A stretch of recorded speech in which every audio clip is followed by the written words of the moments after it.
தேவை தேவை தேசத்தில் தேவனை காண்பிக்கும் மனிதர்கள் தேவை தேவை தேவை.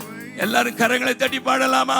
தேவை தேவை தேவை தேசத்தில் தேவனை காண்பிக்கும் மனிதர்கள் தேவை தேவை தேவை.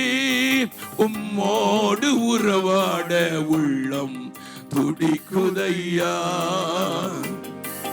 உலகின் உறவை விட மனமும் மறுக்குதையா. உம்மோடு உறவாட உள்ளம் துடிக்குதையா, உலகத்தின் உறவை விட மனமும் மறுக்குதையா. கபடமும் கற்பனையும் செய்யும் வேதனையும் பாடுங்கள். கபடமும் கற்பனையும் செய்யும் வேதனையும் கல்வாரியில் அனைத்தையும் சிலுவையில் அறைந்திடணும். கல்வாரியில் அனைத்தையும் சிலுவையில் அறைந்திடணும். உம்மோடு உறவாட உள்ளம் துடிக்குதையா, உலகின் உறவை விட மனமும் மறுக்குதையா. உம்மோடு உறவாட உள்ளம் துடிக்குதையா,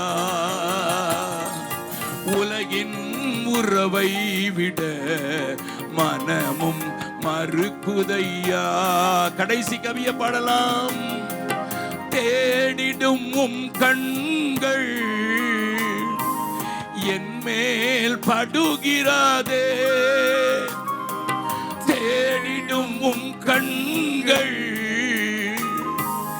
என் மேல் படுகிறதே. தேய்ந்த உம் கால்கள் என் உள்ளத்தை முழுவதும் நொறுக்கிடுதே, தேய்ந்த உம் கால்கள் என் உள்ளத்தை முழுவதும் நொறுக்கிடுதே. அதனால உம்மோடு நடந்திட இதயம் துடிக்குதையா, உலகத்தின் இழுப்பும் தானாய் மறையுதையா. உம்மோடு நடந்திட இதயம் துடிக்குதையா, உலகத்தின் இழுப்பும் தானாய் மறையுதையா. உம்மை காண்பிக்க இதோ நாங்கள் வந்தோம் ஐயா, உம்மை காண்பிக்க இதோ நாங்கள் வந்தோம் ஐயா. இந்த ஊரில் என்னிடத்தில் கேட்டார்கள், ஐயா நீங்க வியாதியஸ்தருக்கெல்லாம் ஜெபிக்க மாட்டீங்களா? நான் என்னுடைய கூட்டங்களில் வியாதியஸ்தர்களுக்காக விசேஷமாக ஜெபிக்கிறது இல்லை. நீங்க கேட்பீங்க ஏன்னுட்டு. நான் உங்களுக்கு ஒரு சின்ன சம்பவம் பீகாரில் நடந்ததை சொல்லிடுறேன், அதுக்கு பிறகு நீங்க புரிஞ்சுக்கிடுவீங்க. சீதை பிறந்த சீதாமடி என்று ஒரு ஊர் இருக்குது இங்க பீகாரில். சீதை அங்கேதான் பிறந்தாள் என்று நம்பப்படுகிறது.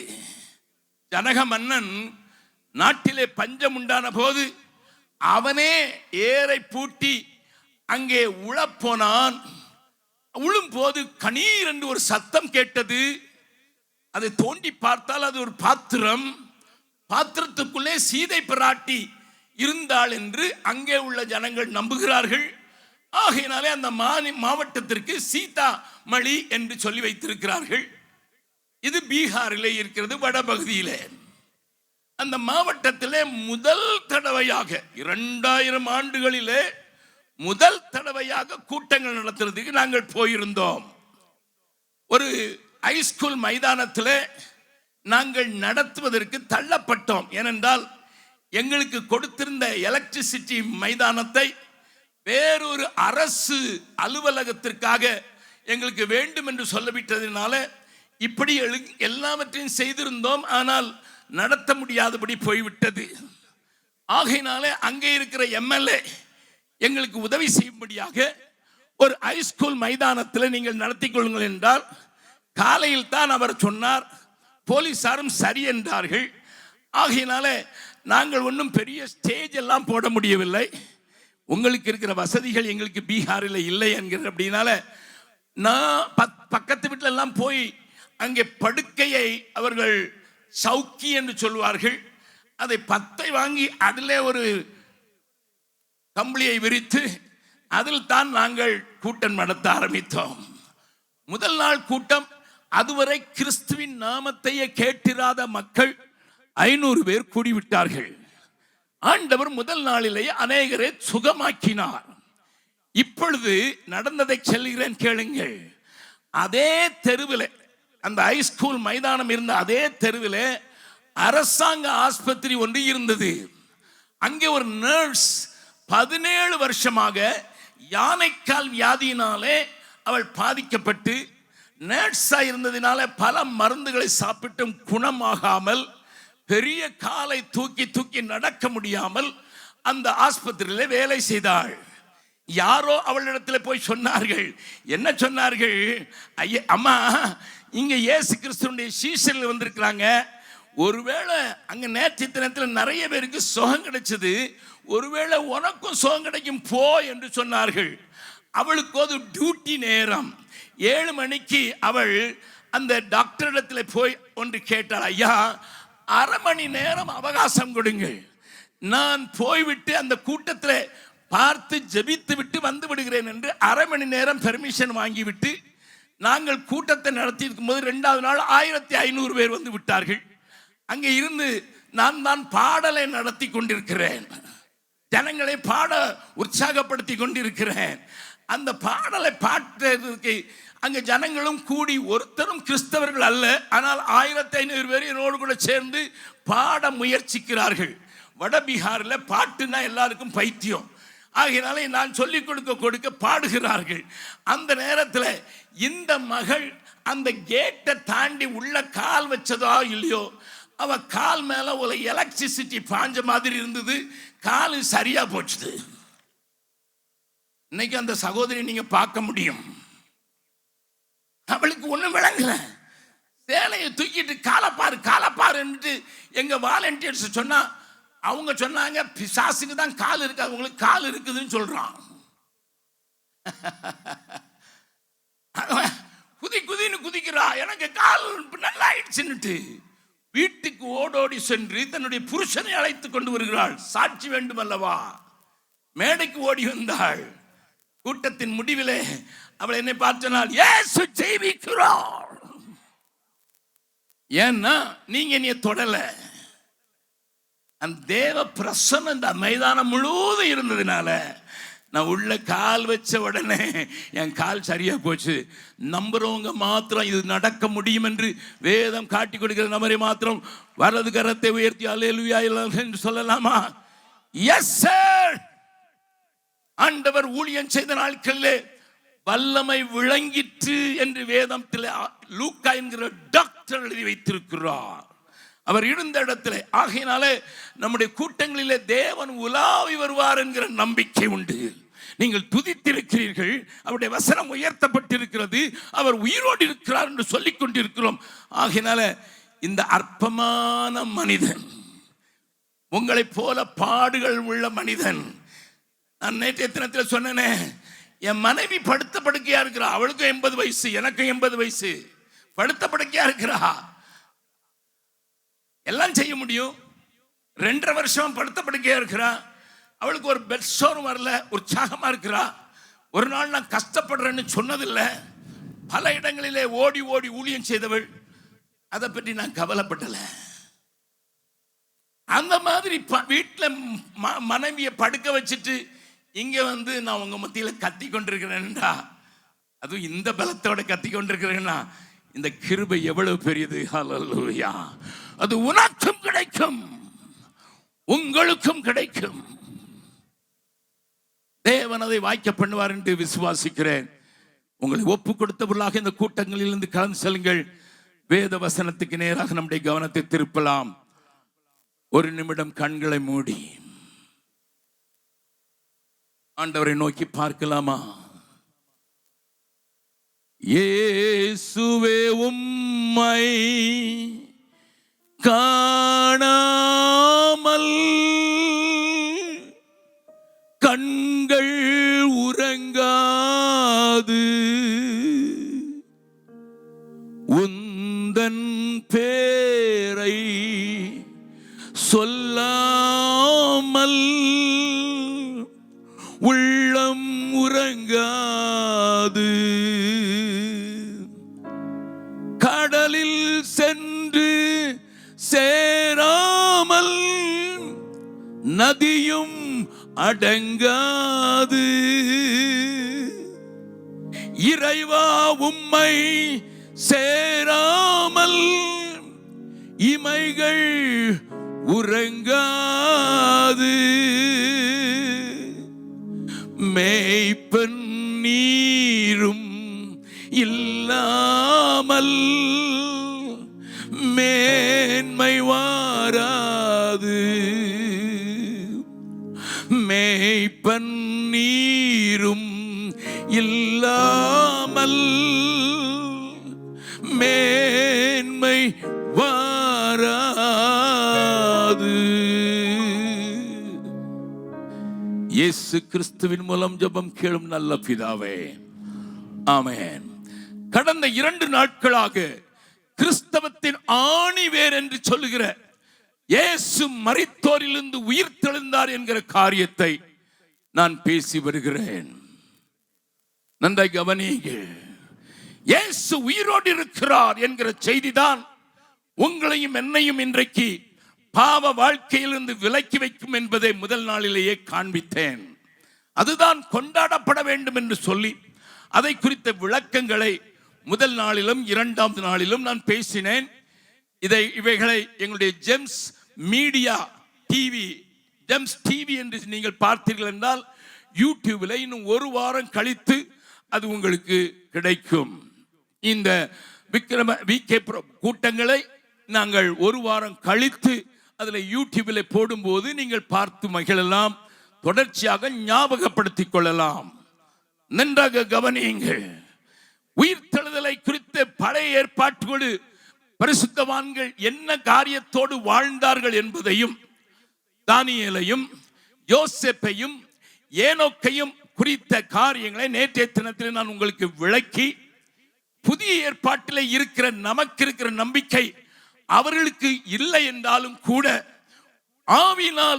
ஆவிலே நிறைந்த மனிதர்கள் அதை கண்டார்கள் என்று நான் நேற்றைய தினத்தில் சொன்னேன்.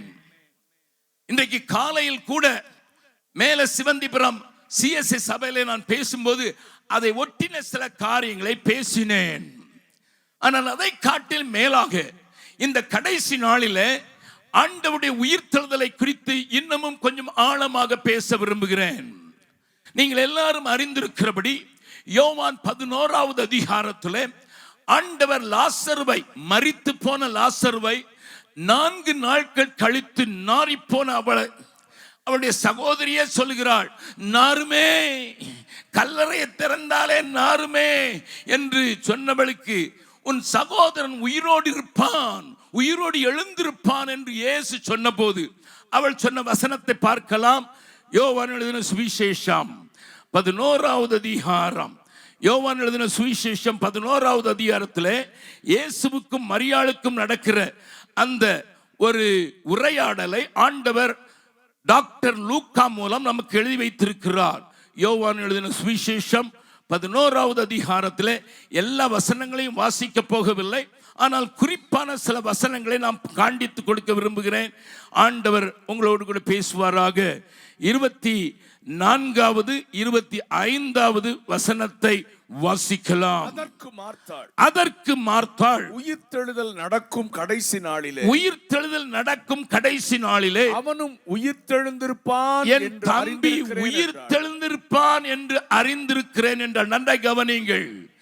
பழைய ஏற்பாட்டிலே தேவ வார்த்தைகளை எழுதி பெற்ற அந்த யூதர்களுக்குள் மாத்திரமே இந்த நம்பிக்கை இருந்தது. நம்முடைய இந்தியாவில் எந்த நம்பிக்கை இருந்தது என்று நீங்கள் கேட்கலாம்.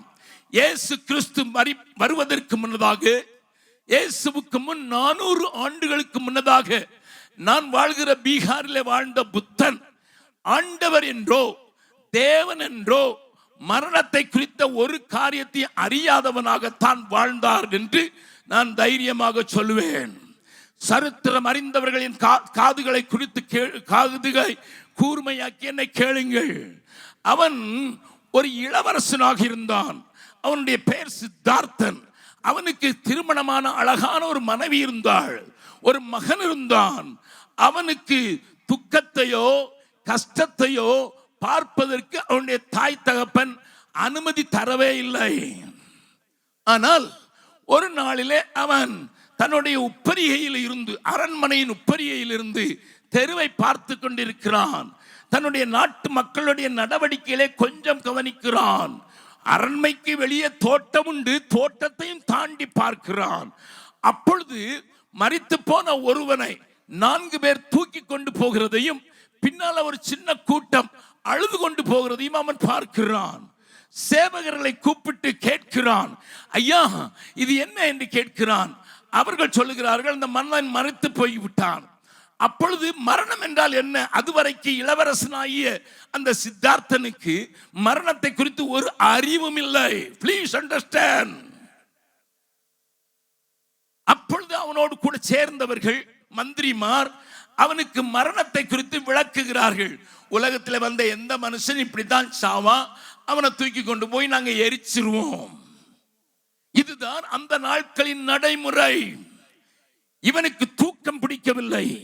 ஆகையினாலே இரவோடு இரவாக தன்னுடைய அழகிய மனைவியையும் தன்னுடைய குட்டி பையனை விட்டுவிட்டு அவன் வெளியே கிளம்பிவிட்டு ஊர் ஊராக திரிந்து இறுதியாக வந்து சேர்ந்ததுதான் நாங்கள் இருக்கிற பீகாரில் இருக்கிற கயா.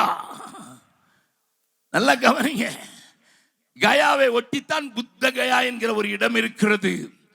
நீங்கள் வந்தீர்கள் என்றால் நான் உங்களை பார்க்கிறதுக்கு என்னுடைய சகோதரரை உங்களுக்கு அனுப்பி தரலாம். அந்த புத்த கயாவில் வந்தபோது அவனுக்கு ஞானம் வந்ததாக ஜனங்கள் நம்புகிறார்கள். அவன் கண்டுபிடித்ததெல்லாம் என்ன? துக்கத்திற்கு காரணம் ஆசையே. நீங்க படிச்சிருப்பீங்க உங்க புஸ்தகத்துல. துக்கத்துக்கு காரணம் ஆசையே. ஆசையை விட்டாச்சுன்னா துக்கம் போயிரும் சொல்லிட்டு அந்த ஆசையை விட்டு துக்கம் இல்லாத வாழ்க்கையை கொடுத்த ஆசை உண்டானதுனால, ஹலோ, மனுஷன் என்னதான் யோசிச்சாலும் சுத்தி சுத்தி அதிலே தான் புள்ளி வைப்பான். கவனிக்கிறீங்களா? கொஞ்சம் யோசித்து பார்க்குறீங்க. இதெல்லாம் உங்களுக்கு தெரியணுங்கிற அவசியம் இல்லைன்னு நினைக்கிறீங்க. நாங்க இருக்கிற பகுதியில் தெரிஞ்சு வச்சிருக்கணும். ஆகையினாலே அவன் உட்கார்ந்த வண்ணமாகவே கண்ணை மூடி அவன் அப்படியே நிர்வாணமாக அல்லது இந்த பிறவியை கடந்து போய்விட்டான் என்பது நம்பிக்கையே ஒழிய அவன் தேவனையோ கடவுளையோ உண்டாக்கினவரையோ குறித்த ஒரு காலனாவுக்கு அறிவு இல்லாதவன். என்ன புத்தர்களை கேட்டால் சொல்வார்கள், போன மாதத்திற்கு முந்தின மாதம் பூட்டானுக்கு போயிருந்தேன். பூட்டானிலே நாங்கள் சில காரியங்களை செய்ய சில வருடங்களுக்கு முன்னதாக 34 லட்சம் ரூபாயை மிஷனரிகள் இடத்திலே காணிக்கையாக வாங்கி நாம் கிறிஸ்தவத்தை கொடுக்க வேண்டும், புத்த மதத்தை கொடுத்திருக்கிறோம் பூட்டானுக்கு. அது ஒரு புத்திஸ்ட் நாடாக இருக்கிறது. ஆகினால் கிறிஸ்துவை கொடுப்பது நம்ம கடமை என்று சொன்னபோது என்னுடைய அந்த நேரத்தில் இருந்த 9 வருடத்துக்கு முன்னதாக 2000 ஊழியக்காரர்கள் தங்களுடையதை கொடுத்தார்கள். அவர்களுக்கு கிடைப்பதே கொஞ்சம் சம்பளம். அதில் பெரும்பதியை கொடுத்தார். 34 லட்சம் கொடுத்தார்கள். அதை வைத்து பூட்டானில் இருக்கிற 1000 வாலிபர்களை இந்தியாவுக்கு கொண்டு வந்து அவர்களுக்கு நாங்கள் பயிற்சி கொடுத்தோம். அதற்கு பிறகு நாங்கள் அதை விட்டுவிட வேண்டியதாக இருந்தது. ஆகையினாலே மறுபடியும் அந்த தேசத்தில் என்ன ஆண்டவர் செய்கிறார் என்பதை பார்ப்பதற்கு நான் கடந்து சென்றேன். அங்கே இந்த புத்தர்களுடைய காரியங்களை பார்த்தபோது மீண்டும் கண்ணீர் வடித்து இன்றைக்கு செய்கிறதற்கான சில காரியங்களை செய்திருக்கிறேன். அதை இப்பொழுது நான் சொல்வதற்கு இல்லை. அந்த கவனியுங்கள், என்ன அங்க போய் பார்த்தால் தெரியும், இங்க உங்களை மாதிரி கல்யாணம் எல்லாம் கட்டுறதுக்கு செலவெல்லாம் பண்றது இல்ல. அங்க நடக்கிறது என்னன்னா, ஒரு அறையில ஒரு பெண் இருப்பாள். அவள் முன்னதாக யாரோடு ஒருவரோடு கூட இல்லைன்னா படிக்கும் போதோ கல்லூரியிலேயோ கிராமத்திலேயோ பழகி இருக்கிறாள் என்றால் அவள் அந்த வீட்டில் இருப்பாள்.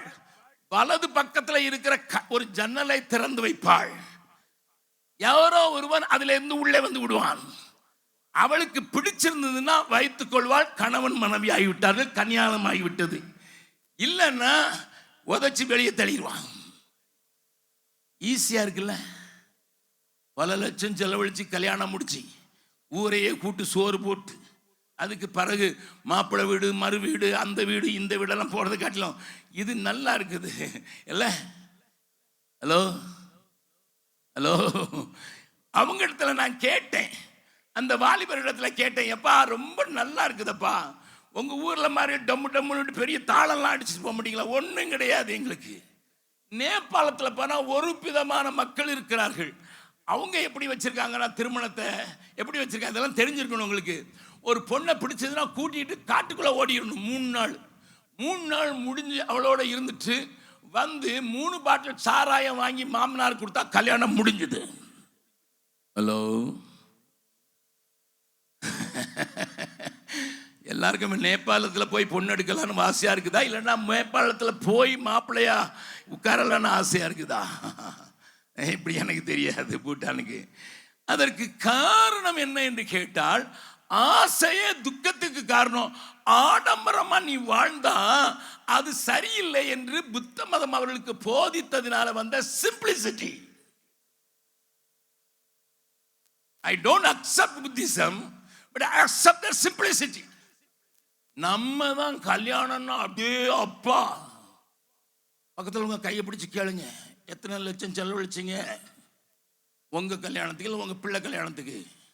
நீ காலையில் ஆராதனையில் சொன்னேன், ஒரு கார்டு அடிக்கிறதுக்கு 200 ரூபா 300 ரூபா.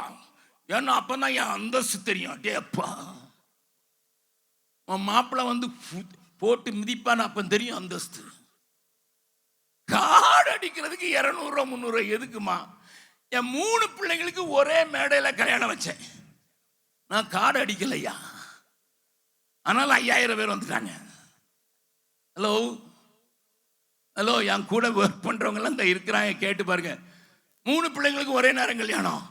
சொந்தக்காரங்க ஒரு நேரம் வந்துட்டு போயிடுவாங்க, அவங்களுக்கும் செலவு இல்லை, எனக்கும் ஒரே நேரத்தில் சாப்பாடு போட்டு முடிச்சாச்சு. வாய் தேவனை அறியாத புத்தனுக்கு பக்கத்தில் கையை பிடிச்சு சொல்லுங்க, நான் சொல்றதெல்லாம் சொல்லி கடைசி நாள் பக்கத்தில் இருக்க முகத்தை பார்த்து சொல்ல. தேவனை அறியாத புத்தனுக்கு எளிமையா இருக்கணும்னு தோணும் போது, மறுமையை குறித்து பேசுகிற கிறிஸ்தவனுக்கு மதி இல்லையோ?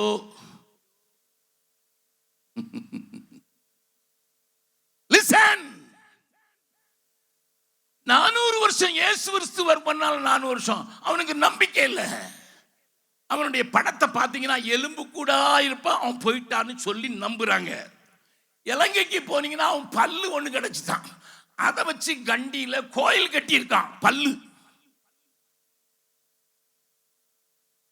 என்ன கேட்கிறார் அருமையானவளே? நம்பிக்கை இல்லாத உலகத்தில் தான் இயேசு வந்தார். நம்பிக்கை இல்லாமல் மரணத்தை குறித்து என்ன என்று தெரியாமல் மார்த்தாள் சொல்லுகிறார், ஆண்டவரே எல்லாரும் உயிரோடு எழும்புவாங்க, அன்னைக்கு தான் என் சகோதரன். நோ, ஆண்டவர் சொல்லுகிறார், விசுவாசித்தால் தேவனுடைய மகிமையை காண்பிப்பேன் என்று. அவர் உயிரோடு எழுப்புறதை குறித்து பேச போகவில்லை. ஆனால் பழைய ஏற்பாட்டிலே வாழ்ந்தவர்களுக்கு, கிறிஸ்துவின் மரணத்திற்கு முன்னதாக வாழ்ந்தவர்களுக்கு மரணத்தை குறித்து பயம்தான் இருந்தது. அதற்கு பிறகு நியாய தீர்ப்பை குறித்து தான் பயம் இருந்தது. அதை யூதர்கள் மாத்திரம்தான் நம்பினார்கள், மற்றவர்கள் நம்பவில்லை. நம்ம ஊர்ல 66,000 தடவை பிறக்கணுமா? அதனால்தான் திருவள்ளுவரே எழுதிட்டார், பிறவிக்கடல் நீந்தினார்.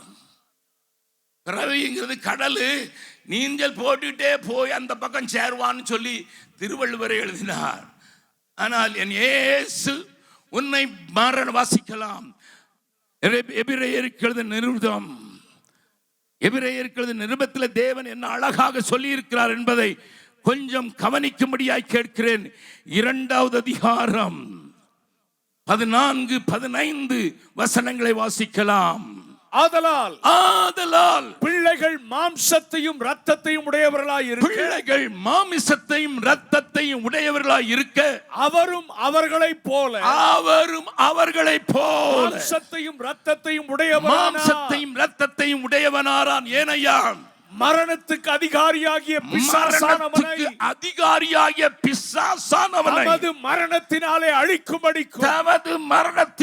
அழிக்கும்படிக்கு ஜீவ காலமெல்லாம் மரண பயத்தினாலே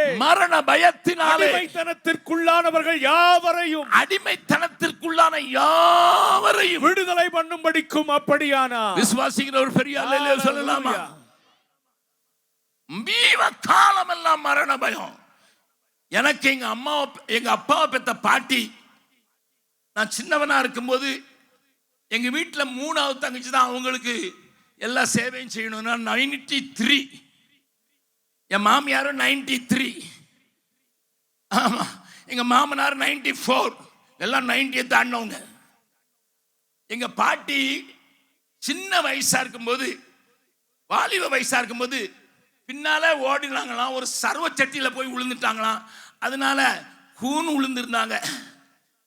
93 வயசு ஆனாலும் பல்லெல்லாம் இல்லை. அவங்க ராத்திரி சாப்பிடும்போது கேட்பாங்க, மத்தியானம் கறி குழம்பு வச்சிங்களா, அதுல 2 காலு வைக்கலையா எனக்கு ராத்திரிக்கு. நான் எங்க அப்பாட்ட கேட்டேன், அப்பா உங்க அம்மா உங்களை எப்படி வளர்த்தாங்க? அவங்க சொன்னாரு, 6 நாள் மீன், 7வது நாள் கருவாடு. மீனையே தின்னு வளர்ந்த கிளம் கறி குழம்பு வச்சா ராத்திரி 93 வயசுலையும் கால் கிடைக்காதா, பல்லு இல்லானாலும் காலை கிடைக்காதான்னு பார்த்து சாப்பிட்டுக்கிட்டு இருந்த பாட்டியை பார்த்து எங்களுக்கு பேர பிள்ளைங்களுக்கு ஒரு விளையாட்டு, சீக்கிரம் கட்டில காலி பண்ணுங்க பாட்டி, இடத்தை அடைச்சிக்கிட்டு இருக்கீங்கன்னா கம்ப தூக்கிட்டு அடிக்க வரும். நான் ஒரு நாள் எங்க பாட்டிட்டு பக்கத்தில் உட்காந்து ரொம்ப அன்பா பேசி கேட்டேன், பாட்டி சாவுங்கன்னு சொன்னா எதுக்கு அடிக்க வரீங்க? சாகணுமா? ஜீவகாலமெல்லாம் மரண பயத்திலே வாழ்கிறவர்கள். ஆனால் உன்னையும் என்னையும் இயேசு உயிரோடு இருக்கும் போதே திமிர்வாதக்காரனை அவனை தொட்டும் போது உன் பாவங்கள் மன்னிக்கப்பட்டது என்று சொல்லவில்லையா? அப்பொழுது அவருக்கு மன்னிக்கிறதுக்கு அதிகாரம் உண்டு என்று அவரே சொல்லுகிறாரே. ஏன் ஐயா? உனக்காக சத்ருவாய சாத்தானுடைய கையில இருந்த அந்த பாதாளத்துக்கும் மரணத்துக்குரிய திறவுகோலை பிடுங்கும்படியாக மரணத்தை உத்தரித்த என் இயேசு பாதாளத்தில் இறங்கினார் என்று நாம் விசுவாச பிரமாணத்தில் சொல்லுகிறோம். ஆலயத்தில் கன்னிமரியாளத்தில் உற்பத்தி பிறந்து பாதாளத்தில் இறங்கினார் என்று சொல்லுகிறோம். ஏன்? உனக்காக, உனக்காக, உனக்காக. He had every right to forgive you. அதுக்கு முன்னாலே மன்னிச்சாருப்பா. மன்னிப்பதற்காக மாத்திரமல்ல, உன்னை பயமுறுத்துகிற சத்ருவாய சாத்தானுடைய கையில் இருந்த மரணத்தையும் அல்லேலூயா பாதாளத்தின் வாசலையும் அதனுடைய திறவுகோலையும் பிடுங்கி சிறைப்பட்டவர்களை சிறையாக்கி கொண்டு சாமுவேல், தாவீது, ஆபிரகாம் தீர்க்கதரிசிகள் இந்த சாத்தானுடைய கரங்களிலே சிறையாயிருந்தார்கள். அவர்களை சிறை பிடித்துக் கொண்டு பரதேசிக்கு ஏறி போனா. எத்தனை வெள்ள சுவிசேஷம் நமக்கு கொடுக்கப்பட்டிருக்கிறது. உள்ளம் எல்லாம் உருகுதையோ உத்தமனை நீனை கையிலே, உம்மை அல்லால் வேற தெய்வம் உண்மையாக இல்லையே. கள்ளன் என்றும் தள்ளிடாமல் அள்ளி என் அணைத்தவா சொல்லடங்கா நேசத்தாலே சொந்தமாக்கி கொண்டீரே. எத்தனை நாள் துரோகம் நான் செய்தேன், அத்தனையும் நீ மன்னித்தீ. ரத்தம் சிந்த வைத்தேனே நான், அத்தனையும் என் பாவமல்லோ. கர்த்தனேவும் அன்பு கீடாய் நித்தம் செய்வேன் நின் சேவையே. அகஸ்டின் ஜெபக்குமார் ஏன் ஐயா இப்படி அலறி அலறி 80 வயதிலும் பேசுகிறார்? உயிருள்ள மட்டும் எனக்காக பாதாளத்தில் இறங்கி சத்துருடைய கையில் இருக்கிற திறவுகோலை பிடுங்கி மரித்தேன். இதோ சதா காலங்களிலும் உயிரோடு இருக்கிறேன், மரணத்திற்கும் பாதாளத்துக்கும் உரிய திறவுகளை உடையவனாயிருக்கிறேன் சொல்கிற அந்த இயேசுவை உயர்த்தாமல் வேற எவனை ஐயா உயர்த்துவேன்?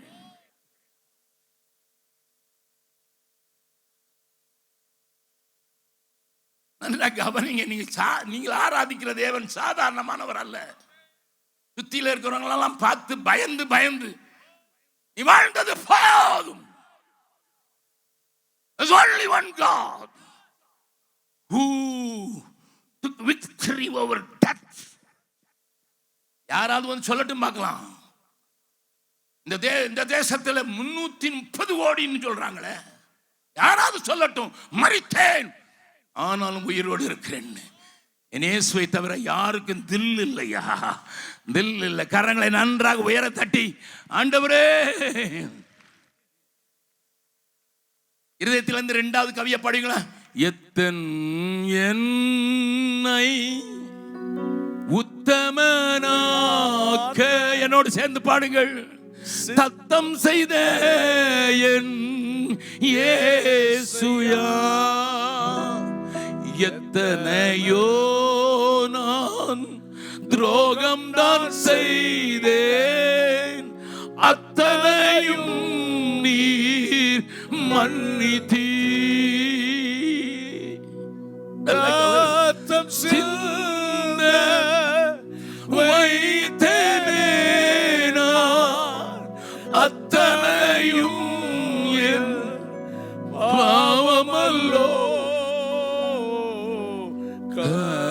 கர்த்தனேவும் அன்பு கீடாய் நித்தம் செய்வேனும் சேவையை.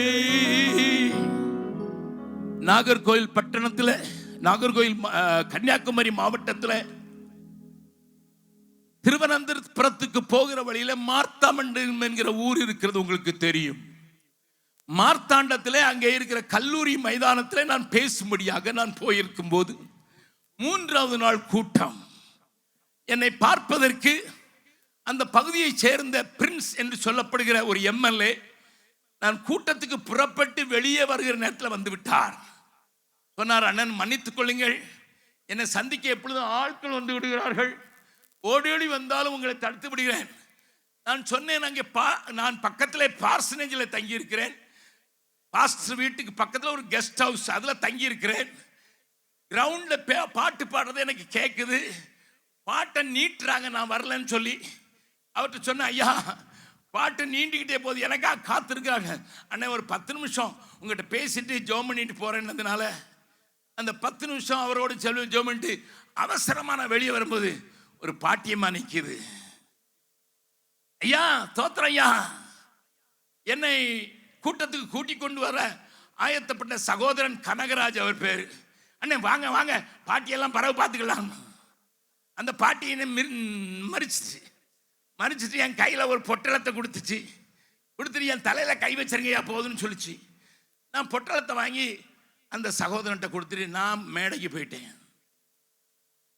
அந்த வெட்டி அந்த சுருக்கு பையன் நம்ம ஊர்ல சொல்லுவாங்களா, அந்த சுருக்கு பையில அவர் அதுக்குள்ள கூட்டம் நடக்கிறதுக்குள்ள நம்ம ஆளுங்க தான் செட்டியார்களாச்சு, உடனே எண்ணிட்டாங்க.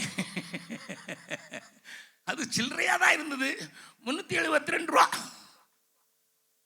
நம்ம கூட்டம் முடிஞ்சோன்னு சொன்னாரு, அண்ணே 372 ரூபா அந்த பாட்டி கொடுக்க வந்து உங்களை நிறுத்திட்டுன்னு. ஆனா அது எழுதி போட்டிருக்குது ஒரு லெட்டர் அப்படின்னு சொன்னாரு. அந்த அம்மா எழுதி போட்டிருந்த லெட்டர் என்ன எழுதியிருந்தது தெரியுமா?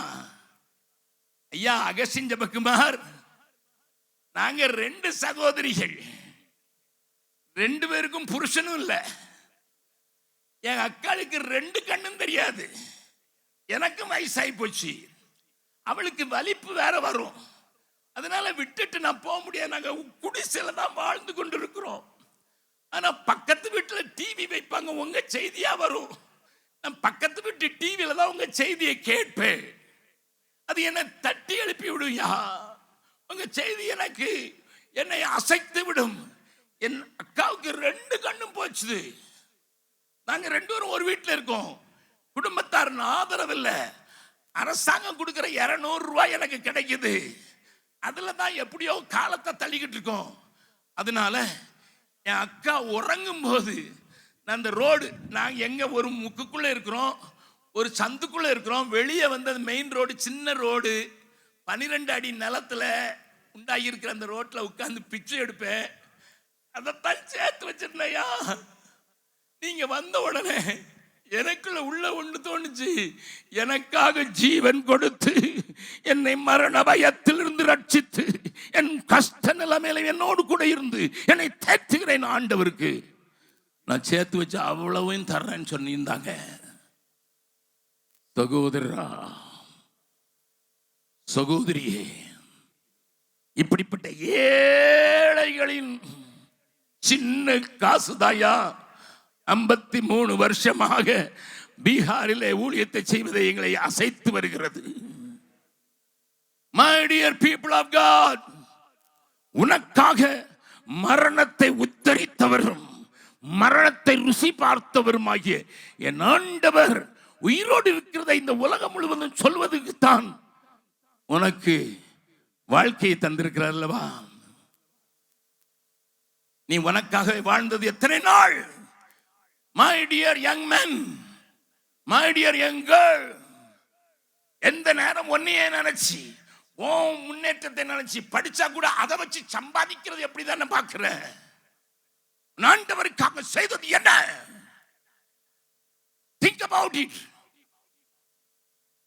என்னோடு கூட பீகார்ல வந்து ரட்சிக்கப்பட்ட ஒரு தம்பி, அவன் பேரு தான், அவன் தான் அந்த பாட்டு எழுதினான், என் உயிருள்ள மூச்சு வரைக்கும் நான் அவரையே ஆராதிப்பேன். நான் அவன் ஆராதிக்கிறேன் என்று எழுதினான். ஜீவான் ஒரு தம்பி, நான் அதை சேவிப்பேன்னு வாத்திட்டேன்.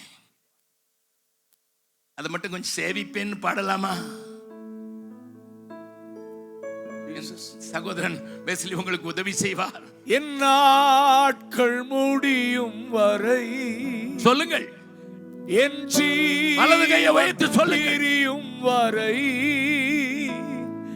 என் சுவாசம் ஒழியும் வரை உம்மையே நான் சேவிப்பேன். எல்லாரும் மறுபடியும் பாட போகிறோம். சத்தத்தை உயர்த்தி எவ்வளவு சத்தமாய் பாட முடியுமா? என் நாட்கள் முடியும் வரை, என் ஜீவன் பிரியும் வரை, என் சுவாசம் ஒழியும் வரை உம்மையே நான் சேவிப்பேன். உம்மையே நான் சேவிப்பேன். உம்மையே நான் சேவிப்பேன். இது ஒவ்வொரு கிறிஸ்தவனும், கிறிஸ்துவின் அன்பை அறிந்தவனும் ருசித்தவனும் கிறிஸ்துவின் பெயரை எடுக்கிறவனும் இதை சொல்லித்தானாக வேண்டும். என் ஜீவன் பிரியும் வரை, என் சுவாசம் ஒழியும் வரை அவரையே சேவிப்பேன். பக்கத்தில் உங்களை கையை பிடிச்சு முகத்தை பார்த்து கேளுங்க, ஆண்டவருக்காக என்னதையாவது செய்திருக்கீங்களா? ஹலோ, நான் ஆலயத்துல கோபுரத்தை கட்டியிருக்கேன். யாரோ சொல்றாங்க அங்க குருவிக்கு கக்கா இருக்கிறதுக்கு நீ டாய்லெட் கட்டியிருக்க. கோபுரத்தை எது கட்டின? குருவிக்கு கக்கா இருக்கிறதுக்கு டாய்லெட் அவ்வளவு உயரத்தில் இருக்குது. காக்காவுக்கு பெரிய பேர் இயேசுக்காக கேட்டு ஒண்ணு அதெல்லாம் சும்மா பம்மாத்து. நான் ஓப்பன் அடிக்கிற ஆள் தான், எனக்கு என்ன பயம்? உண்மைதானே? பெரிய கோபுரம் கட்டிட்டேன். அந்த ஊரை காட்டுல எந்த ஊர்? எங்க மாமனார் வீட்டுல இருந்து பார்த்தா 7 கோபுரம் தெரியும். கடம்பாத் குளத்துல சுத்தி என் மனைவி முதல்ல திருமணமானவனை வாங்க குளிக்க கூட்டு போறன்னு கூட்டு போனான். சுத்தி பார்த்தா அங்கங்க எந்திரிச்சு நிக்குது. அந்த ஊர்ல இருந்தா ஏன் வந்திருக்கேன்? உன்னையே கேட்டுப்பார். பழைய ஏற்பாட்டு ஆளுங்களுக்கு தெரியாது, ஆனா புதிய ஏற்பாட்டு பரிசுத்தவான்கள் எப்படி வாழ்ந்தார்கள் வேகமா பார்த்துக்க பாரு. சில வசனங்களை மட்டும் வாசிக்கலாம். அப்போஸ்தலர் 2வது அதிகாரம், அப்போஸ்தலர் நடபடிகள் 2வது அதிகாரம், ஆதி அப்போஸ்தலர்கள் சொன்னதை பாருங்கள், வாசிக்கலாம். 32வது வசனம். இந்த இயேசுவை தேவன் எழுப்பினார். இதற்கு நாங்கள் எல்லாரும் சாட்சிகளாய் இருக்கிறோம். 3வது அதிகாரம், 3வது அதிகாரத்தில் இப்படி பெரிய அற்புதம் நடந்து விட்டது. ஆனால் அங்கேயும் அவர்கள் சொன்ன வார்த்தையை நீங்கள் பாருங்கள், என்ன அழகாக பேதுருவும் யோவானும் சொல்லுகிறார்கள் என்று வாசியுங்கள். 18வது வசனம். கிறிஸ்து பாடுபட வேண்டும் என்று தேவன் தம்முடைய தீர்க்கதரிசிகள் எல்லாருடைய வாக்கினாலும் முன்னறிவித்தவைகளை இவ்விதமாய் நிறைவேற்றினார். அது கடைசி வசனத்தை வாசித்தீங்களா? அவர் உங்கள் எல்லாரையும் உங்கள் பொல்லாங்குகளிலிருந்து விலக்கி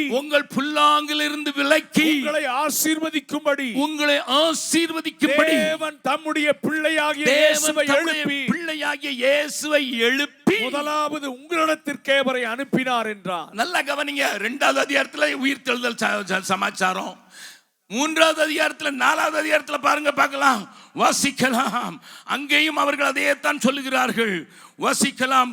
4வது அதிகாரத்தில் 28வது வசனத்திலிருந்து வாசிக்கலாம். ஏரோதும் பொந்திய பிலாத்தும் புறஜாதிகளோடும் இஸ்ரவேல் ஜனங்களோடும் கூட நீர் அபிஷேகம் பண்ணின உம்முடைய பரிசுத்த பிள்ளையாகிய இயேசுவுக்கு விரோதமாய், அவர் அதே வாசனை 26ல வாசிங்க, கர்த்தருக்கு விரோதமாகவும் அவருடைய கிறிஸ்துவுக்கு விரோதமாகவும் பூமியின் ராஜாக்கள் எழும்பி நின்று அதிகாரிகள் ஏகமாய் கூட்டம் கூடினார்கள் என்று தேவரீர் உம்முடைய தாசனாகிய தாவீதின் வாக்கினால் உரைத்தீரே. அல்லேலூயா. அந்தபடி உம்முடைய கரமும் உம்முடைய ஆலோசனை முன்குறித்தவைகள் யாவையும் செய்யும். இப்படி பிரச்சனை இருக்கும்போது, அதிகாரிகளால் பிரச்சனை இருக்கும்போது, அதிபதிகளினால் பிரச்சனை இருக்கும்போது அவர்கள் என்ன செய்தார்களாம்? 33வது வசனம். கர்த்தராகிய இயேசுவின் உயிர்த்தெழுதலை குறித்து அப்போஸ்தலர்கள் மிகுந்த பலமாய் சாட்சி கொடுத்தார்கள். அவர்கள் எல்லார் மேலும் பூரண கிருபை உண்டாயிருந்தது. 2வது அதிகாரத்திலே தான், 3வது அதிகாரத்திலே தான், 4வது அதிகாரத்திலே தான், 5வது அதிகாரத்திலே தான். நீங்க தொடர்ந்து வாசித்துக்கிட்டு இருந்தீங்கன்னா ஏசு உயிர்த்தெழுந்தாருங்கிறத அன்னைக்கு கிறிஸ்தவத்தின் பாட்டு, இன்னைக்கு கிறிஸ்தவத்தின் பாட்டு. நான் நேற்று சொன்ன மாதிரி வெறுங்கையா போனேன், 2 பரிவாரம் கொண்டு வந்தேன். ஹலோ, உண்மைதான். யாக்கோபு வெறுந்தடியா போகும்போது 2 பரிவாரம், லேயாள் என்கிற ஒரு பரிவாரம், ஆகேல் என்கிற பரிவாரம். பக்கத்தில் இருக்கும் கேளுங்க, பாடாதீங்க இந்த பாட்டை. வீட்டில் பாடினீங்கன்னா உங்க வீட்டுக்காரமாவே அடிப்பா. நான் தான் ஒரு பரிவாரம் இருக்கிறேன்னு, எதுக்கு இன்னொன்னு கொண்டு வர? ஒரு பரிவாரம் போதாதா? அதுக்கு நம்ம வாலிபர்கள் பயங்கர குதி வேற. ஏன்னா மியூசிக் போடுற கிட்டார்ல கியூன்னு போட்டாராம். அப்படியே அப்பா ஏசு உயிர்த்தெழுந்தாருன்னு சொல்ல தெரியல, வாழ தெரியல. நான் சொல்லி காட்டுறத பாருங்க. ஆதி சபைக்கு என்ன பிரச்சனை இருந்து காட்டுறேன். அவர்கள் அதை பிரசங்கித்தனால்தான் அடிக்கப்பட்டாங்க. வாசிக்கலாம். அப்போஸ்தலர் 24வது அதிகாரம், 25வது அதிகாரம், 26வது அதிகாரம், 27வது அதிகாரம், நான் அடுக்கிக் கொண்டே போகலாம். எல்லாவற்றையும் வாசிக்க நேரமில்லை. ஆனால் வேகமாக சில வசனங்களை காண்பித்துக் கொடுக்கிறேன், கேளுங்கள். 24வது அதிகாரம், 24வது அதிகாரத்தில் அங்கே சொல்லப்பட்டிருக்கிற காரியங்களை கொஞ்சம் பாருங்கள். 8வது வசனத்தை வாசிக்கலாம். இவன் மேல் குற்றம் சாட்டுகிறவர்கள் வெயிட் 5வது வசனம் என்னவென்றால், இந்த மனுஷன் கொள்ளை நோயாகவும் பூச்சக்கரத்தில் உள்ள சகல யூதர்களுக்குள்ளும் கலகம் எழுப்புகிறவனாகவும் நசரேயருடைய மதபேதத்துக்கு முதலாளியாகவும் இருக்கிறான் என்று கண்டறிந்தோம். நசரேயுடைய மதபேதம் என்னையா? நசரேயுடைய முதற்பேதம் என்ன? இவன் தேவாலயத்தையும் தீட்டுப்படுத்த பார்த்தான். எப்படி தீட்டுப்படுத்த பார்த்தானா? நாங்கள் இவனை பிடித்து வாசிக்கலாம். 14வது வசனத்தை வாசிக்கலாம். உம்மிடத்தில் ஒன்றை ஒத்துக்கொள்ளுகிறேன். அது என்னவென்றால் 15வது வசனம் வாசிங்க. நீதிமான்களும் அநீதிமான்களும் இவங்க என்ன கொள்ளை நோய்னு சொல்றானே, காலரான்னு சொல்றான், முதலாளின்னு சொல்றான். நான் அதை ஒத்துக்கொள்றேன்.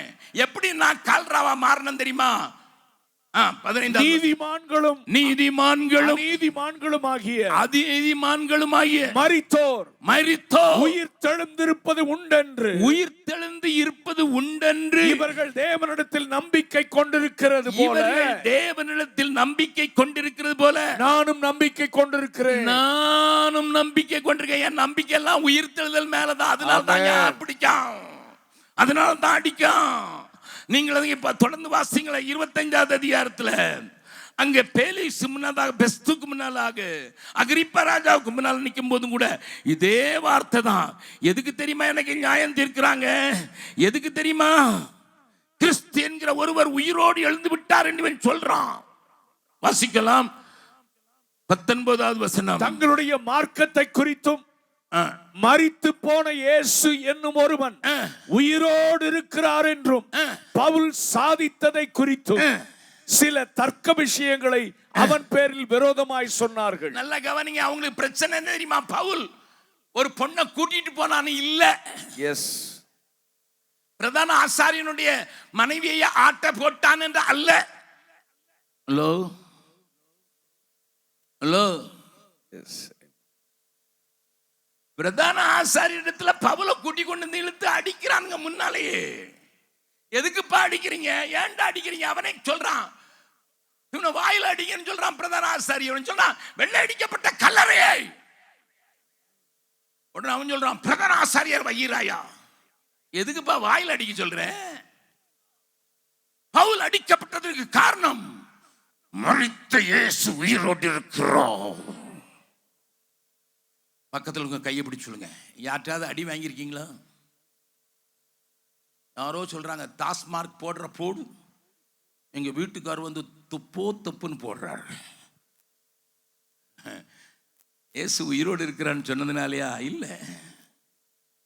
நோ. இருக்கிற பாஸ்டர்களை கேட்கிறேன், தயவு செய்து என்ன மன்னிச்சிங்க. நம்ம ஒவ்வொருத்தரும் இந்தியாவில் ரொம்ப நெருக்கமா இருக்கீங்க. அடி வாங்கியிருக்கீங்களா யாராவது? அடி வாங்கியிருந்தாலும் எனக்கு மூக்க உடைச்சானுங்க. நான் அந்த கதையை சொன்னாலும் நல்லா இருக்கும். நான் ஒரு தடவை ஐரோப்பாவுக்கு போனேன். முதல் கூட்டம் லண்டன்ல. எனக்கு கழுத்துல சுளுக்கு பிடிச்சுக்கிடுச்சு. நான் இப்படி பேசுற ஆளு. அங்க நான் இப்படி பொம்மை மாதிரி நின்று பேசுறத பார்த்துக்கிட்டு இருந்தார் ராமச்சந்திரன் ஒரு ஆளு. அவர் சொன்னார், அண்ணா உங்க கழுத்து பிடிச்சிருக்கு போலியே தெரியுதே. நான் சொன்னேன், ஆமா பிரதர், திருப்ப முடியல, திரும்பினா முழு உடம்பும் திரும்புது, இல்லைன்னா பேச முடியல, நான் இப்படி பேசுறது இல்லை. எங்க வீட்டுக்கு வாங்க, லண்டன்ல இருக்கிற அவர் வீட்டுக்கு கூட்டு போனார். அவங்க மனைவி பேரு செல்வி. அவங்க சொன்னாங்க, அண்ணன் நான் ஒரு ட்ரீட்மெண்ட் கொடுக்குறேன்ட்டு. பிரேசில் இருந்து வந்த கோதுமையை மைக்ரோ ஓவனில் வச்சு ஒத்தனம் கொடுத்தாங்க. நான் ஐயோ ஒய்யோன்னு கத்த ஆரம்பிச்சிட்டேன். அவர் சொன்னார், உனக்கு ஒன்றும் தெரியல நீ ராமச்சந்திரன், ஏன் படுக்கையில் படுங்கன்னு. எனக்கும் கம்ப்யூட்டர் பார்த்து கழுத்து இப்படி தான் பிடிச்சிக்கணும் அப்படின்ட்டு ஒரு எலக்ட்ரிக்கல் பெட்டில் போட்டார். அது அரிசி புடைக்கிற மாதிரி புடைச்சிது. நான் வெளியே துள்ளி விழுந்துட்டேன். இந்த வலியை தாங்கிக்கலாம் போல, இந்த வலி தாங்க முடியலன்ட்டு. அவங்க வீட்டுக்கு வந்திருந்தாரு மலேசியால இருந்து ஒரு டாக்டர். அவர் சொன்னாருன்னா மலேசியா தைலம் போட்டு உங்களுக்கு தேய்ச்சி விடுறேன்னு அந்நிய பாஷை பேசி தான் தேய்ச்சாரு. அவர் அந்நிய பாஷை பேச, நான் பாஷை பேசுறேன், அவ்வளோ வல்ல. ஒரு வாரம் எப்படியோ கூட்டத்தை நடத்தியாச்சு. அங்க இருந்து நான் ஜெர்மனிக்கு போனோம். ஜெர்மனியில் அழகேந்திரன் ஒரு பாஸ்டருக்கு ஃபோன் பண்ணி சொல்லிட்டார், இந்த பாஸ்டர் அண்ணன் வாராரு, கழுத்தில் பிடியோடு வாராரு அப்படின்னு சொன்னார். அவர் வீட்டுக்கு கூட கூட்டு போல, நேர ஒரு ஆஸ்பத்திரி ஒரு டாக்டருக்கு ஃபோன் பண்ணார், அவங்க ஃபேமிலி டாக்டருக்கு. அவர் ஒரு பிரிஸ்கிரிப்ஷன் உடனே தன்னுடைய எஸ்எம்எஸ் அனுப்பி ஃபார்மசியில் இதை வாங்கிட்டு போங்கன்னாங்க. அவங்க கை நிறைய மாத்திரை, பிரேக்ஃபாஸ்ட் மாதிரி. நானே இவ்வளோதான் சாப்பிட்ற ஆள். பிரேக்ஃபாஸ்ட் மாதிரி இத்தனை மாத்திரை கொடுத்து ஒரு ரெட் லைட்டை வேற கொடுத்துட்டான். இது ஒன்றும் சரிப்படலை. அங்கே ஊழியத்தை முடிச்சுட்டு ஹாலண்டுக்கு போனேன். அங்கே சூரியன் ஒரு பாஸ்டர் இருக்கிறார். அவருக்கு சொல்லிட்டாங்க, அண்ணன் கழுத்து வலியோடு வர கொஞ்சம் பார்த்துன்னுட்டு. அவர் சொன்ன, இதெல்லாம் ஒன்றும் இல்லைண்ணே அப்படின்னு ஆம்ஸ்டர்டாம் ஏர்போர்ட்லேயே ஒரு பிளாஸ்டர் போட்டார். அது தீயா எரியுது. சொன்னார் ஹார்ட் பிளாஸ்டர்ன்ட்டு. எனக்கு அது வேதனை பயங்கரமாக இருந்தோன்னா அவர்கிட்ட கேட்டேன், எப்பண்டா இது நிற்கவே உங்கள் வலி போகிறது வரைக்கும் நிற்காது, என் வலி ஏன் போகுது. அங்கே ஒரு வாரம் ஊழியம் செஞ்சுட்டு பாரிஸுக்கு வந்தேன். அவர் இங்கே ஃபோன் பண்ணிட்டார், கிறிஸ்டின் ஒரு பாஸ்டருக்கு. அவர் சொன்னார், இதுக்கு ஹார்ட் பிளாஸ்டர் போடக்கூடாது, கோல்டு பிளாஸ்டர் போடணும்னு கோல்டு பிளாஸ்டர் அவர் வாங்கிட்டார். ஐஸ் கட்டி மாதிரி இருந்தது, ஆனால் ஒரு பிரயோஜனம் இல்லை. அதை முடிச்சுட்டு கனடாவில் டொராண்டோவுக்கு போனேன். நல்லா கவனிங்க, இவங்க அங்கே ஃபோன் பண்ணதுனால சுந்தர் அங்கிள்னு அங்கே ஒரு அங்கிள் இருக்கிறார். அவர் நேராக என்ன ஒரு கைரோப்ராக்டர், அதாவது எலும்புக்கு விசேஷ வைத்தியர் கொண்டு போனாங்க. அவர் ஒரு படுக்கையில் போட்டு என்னை 10 எக்ஸ்ரே எடுத்தார், முதல்ல தலையிலேருந்து கீழே வரைக்கும் எல்லாம் எடுத்துட்டு போட்டு நம்ம ஊரில் கட்டக்கு புட்டக்குன்னு மடிச்சு விடுவாங்கல்ல, அது மாதிரி மடிச்சு விட்டாரு. ஒன்றும் சரிவில்லை. இவங்க எல்லா வைத்தியங்களும் சேர்ந்து என்னை இன்னும் கெடுத்து விட்டாங்க. இன்டர்நேஷனல் டாக்டர்ஸ் எல்லாம் சேர்ந்து என்னை கெடுத்து விட்டாங்க. அங்கே இருந்து வந்தேன் பீகாருக்கு. ஆஃபீஸில் வேலை செய்து கொண்டிருந்தேன். என்ன பழைய வேலை இருந்தது. 7 மணி போல் எந்திரிச்சு நான் வெளியே போகும்போது அங்கே கொஞ்சம் பேர் சேர்ந்து ஒரு பெரிய கட்டை, கிட்டத்தட்ட ஒரு 2.5 அங்குலத்துக்கு தடியாக இருக்கும். எங்கள் ஆளுங்க அவ்வளோதான் தடியை கட்டியை கூட்டுவாங்க. வந்து அடிச்சான் பாருங்க, மூக்கில் ஒரு அடி அடித்தான். அன்னைக்கு போன வலி இன்னைக்கு வரைக்கும் வரல.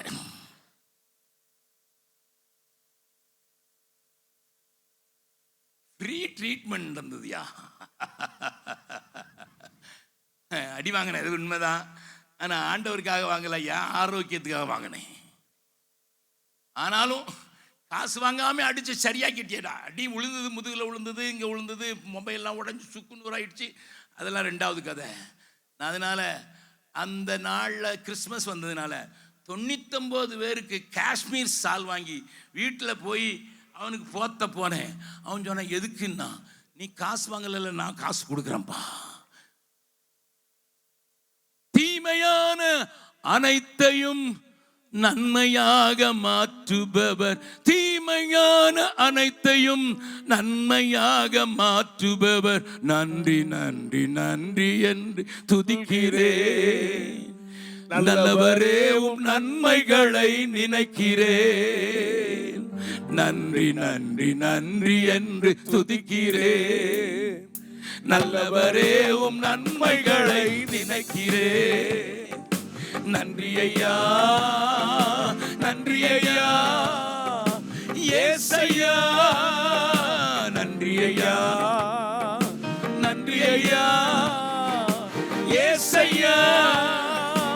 இந்த உயிர்த்தெழுதலின் செய்தி என்ன செய்கிறதுக்கு ஒரு உதாரணம் சொல்றேன். கயா பட்டணத்தில் ஒரு பெரிய திறந்த வழி கூட்டத்தை ஒழுங்கு செய்தோம். அந்த இடத்துல இருந்த என்னுடைய ஊழியக்காரர்கள், ஒருவர் பேர் விக்டர், அவர் ஒரு பாஸ்டருடைய பிள்ளையா இருந்தார்.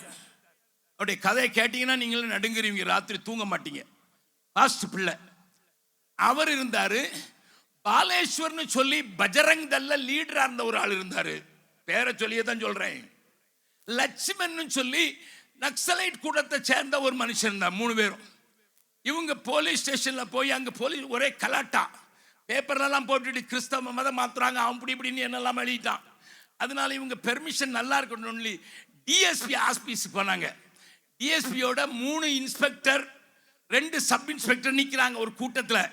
இவங்க போய், ஐயா நாங்க எங்க கூட்டம் நடத்த போறோம், இதுக்கு நீங்க பெர்மிஷன் கொடுக்கறதுக்கு நாங்க மனு கொடுத்தோம், ஆனா ஒருத்தரும் கண்டுக்கிட மாட்டேங்கிறாங்க, இப்ப எழுதி கொடுங்க, ஏன்னா நாளை கழிச்சு மீட்டிங்.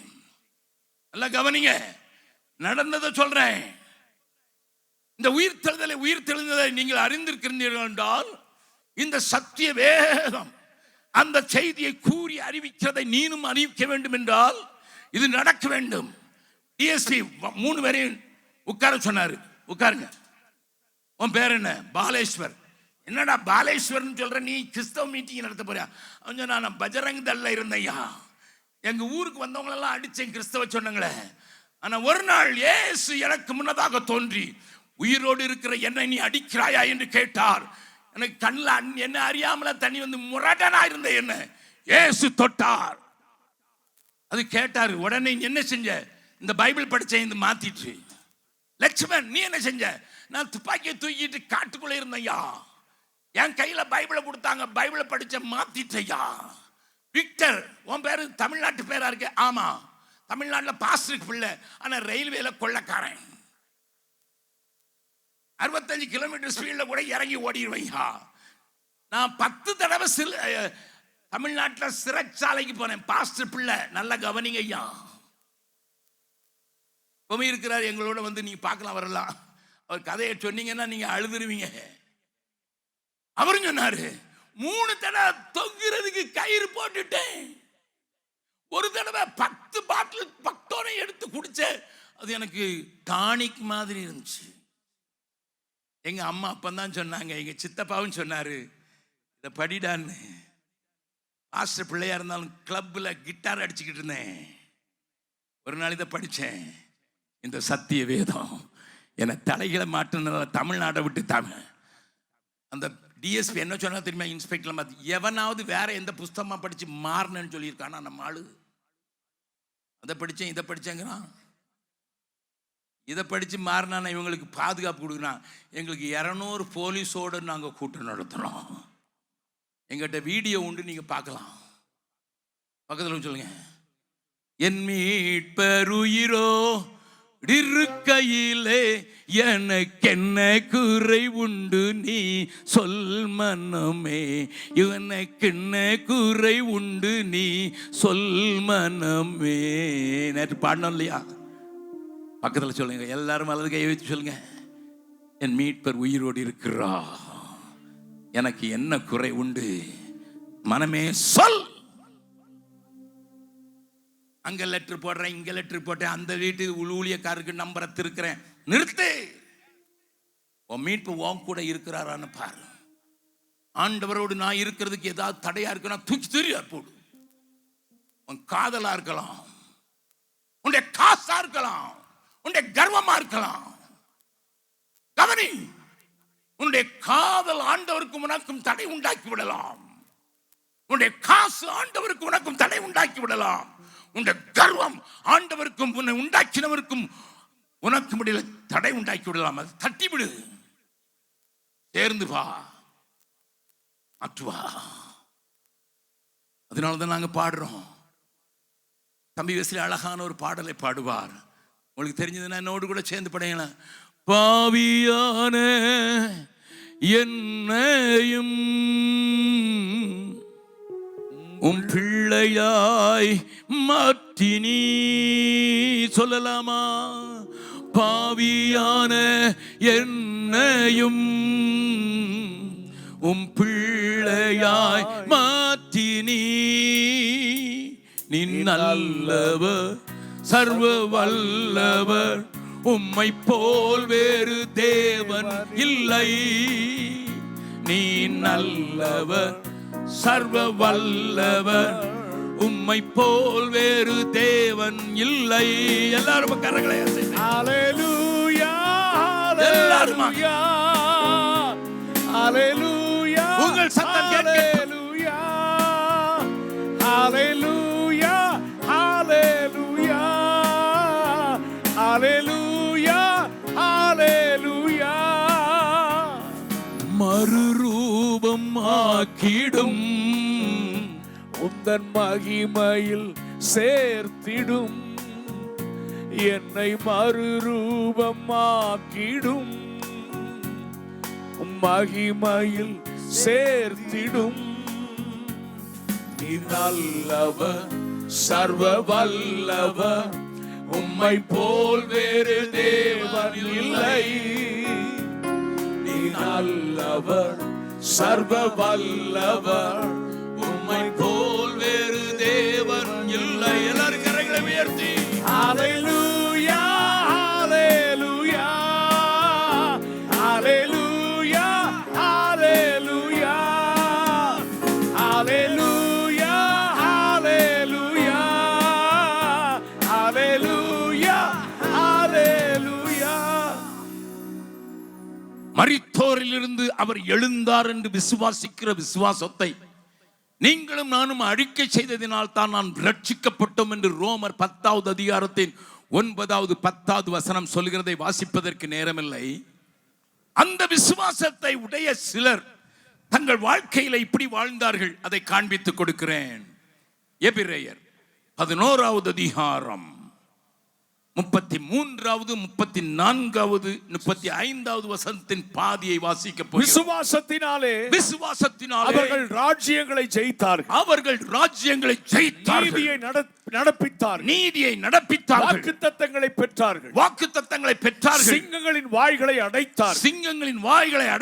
அக்கினியின் உக்கிரத்தை அவிழ்த்தார்கள். பட்டய கருக்குக்கு தப்பினார்கள். பலவீனத்தில் பலன் கொண்டார்கள். யுத்தத்தில் வல்லவர்களானார்கள். அந்நியருடைய சேனைகளை முறியடித்தார்கள். ஸ்திரீகள் சாக கொடுத்த தங்களுடையவர்களை உயிரோடு எழுந்திருக்க பெற்றார்கள். ஆனா அங்க பாருங்க, இதெல்லாம் அற்புதங்கள், விசுவாசத்தினால அற்புதங்கள். Very good. இன்னொரு வசனம் இருக்கு, அதான் எனக்கு ரொம்ப பிடிச்சது. எனக்கு உங்களை பற்றி தெரியாது, ஆனா எனக்கு இந்த வசனத்திலேயே ஒரு ரொம்ப பிடித்த ஒரு காரணம், வேறு சிலர் மேன்மையான உயிர்த்தெழுதலை அடையும்படிக்கு. நல்லா கவனிங்க, பக்கத்தில் இருக்கும் சொல்லுங்க. சாதாரண உயிர்த்தெழுதல் சொல்லுங்க. இயேசுவை ஏற்றுக்கொண்டதுனால உனக்கு கிடைக்கலாம், ஆனா மேன்மையான உயிர்த்தெழுதல் ஒண்ணு இருக்குது. சொல்லிருங்க. என்ன பிரதர் ஸ்பெஷல்?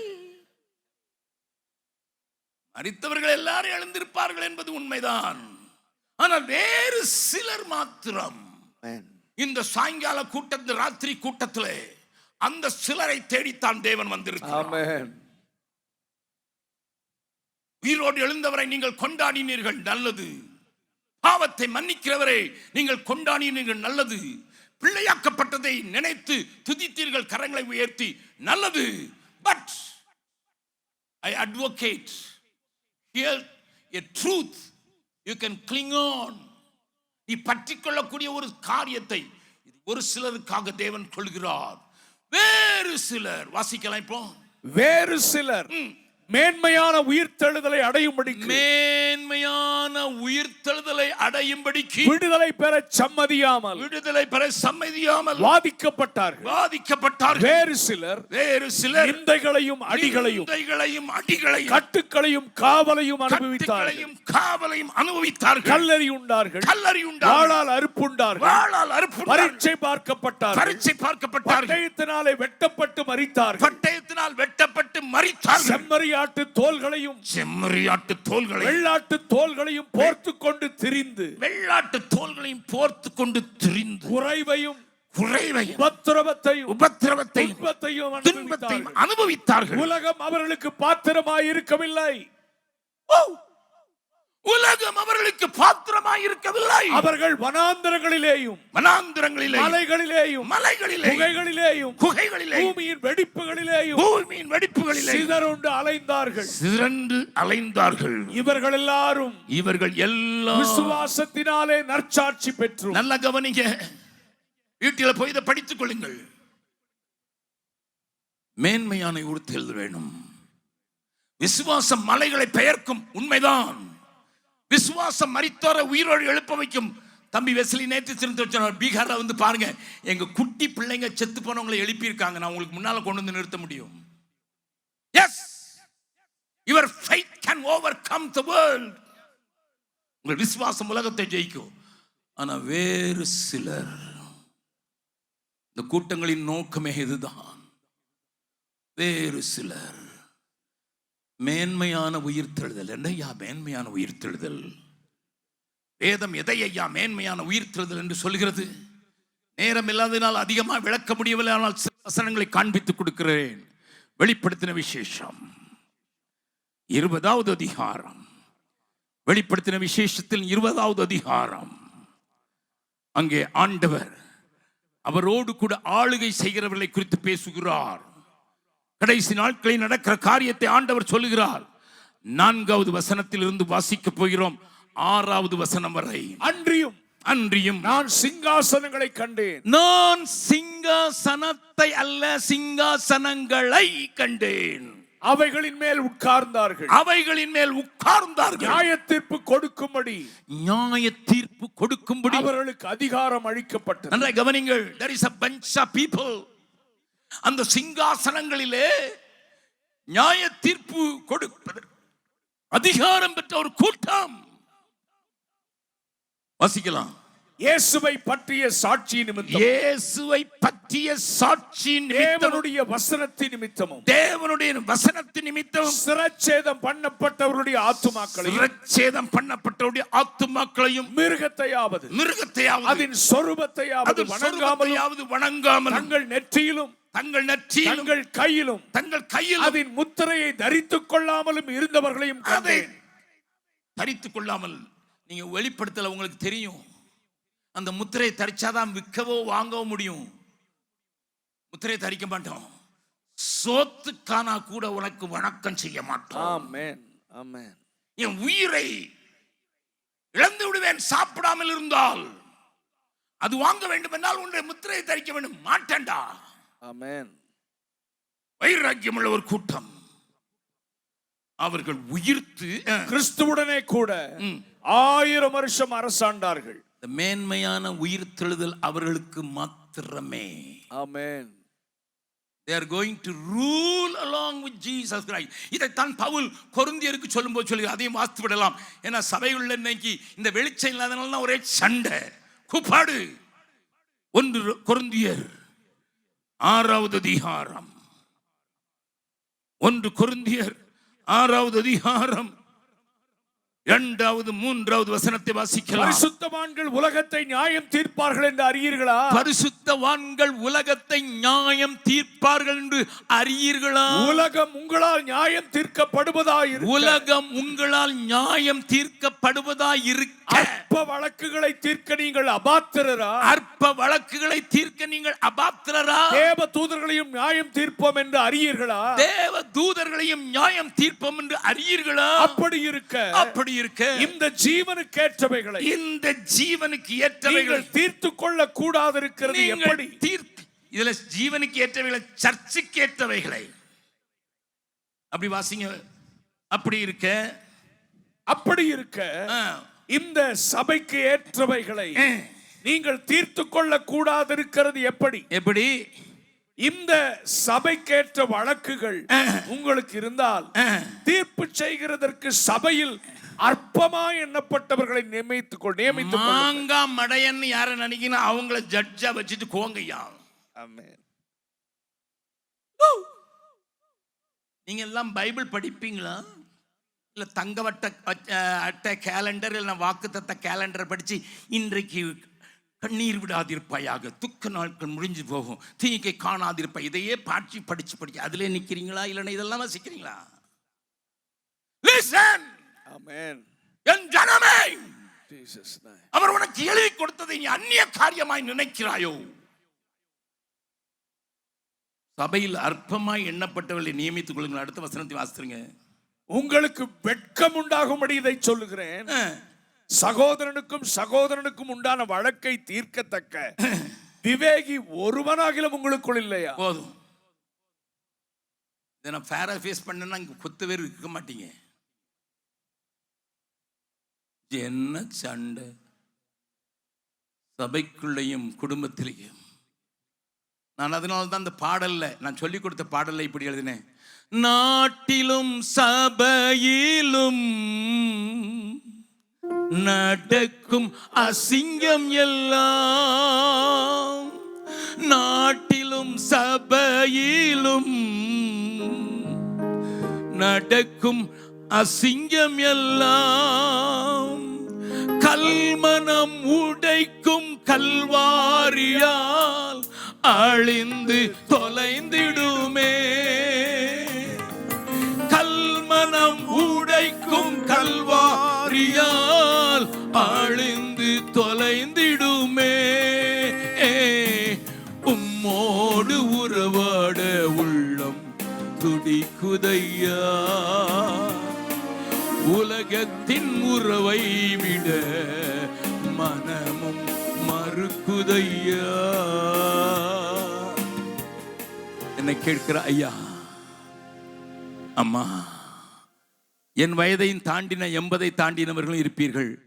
ஐயா, சகோதரா, சிறு பிள்ளைகளாக வாலிபர்களாக இருக்கிறீர்கள். தங்கச்சி, என் பிள்ளாய், குட்டி பிள்ளைகளே, உயிர் தெழுந்த ஆண்டவருக்காக அவரோடு கூட உட்கார்ந்து ராஜ்யம் செய்து இந்த உலகத்தை நியாய தீர்ப்புக்கு அவர் என்னை நம்ப போகிறார். இந்த உலகத்தை நியாயம் தீர்ப்பதற்கு, தேவ தூதர்களையும் நியாயம் தீர்ப்பதற்கு என்னை அவர் சிங்காசனத்தில் உட்கார வைக்க விரும்புகிறார் என்பதை புரிந்து கொண்ட ஒரு காரியத்திற்கு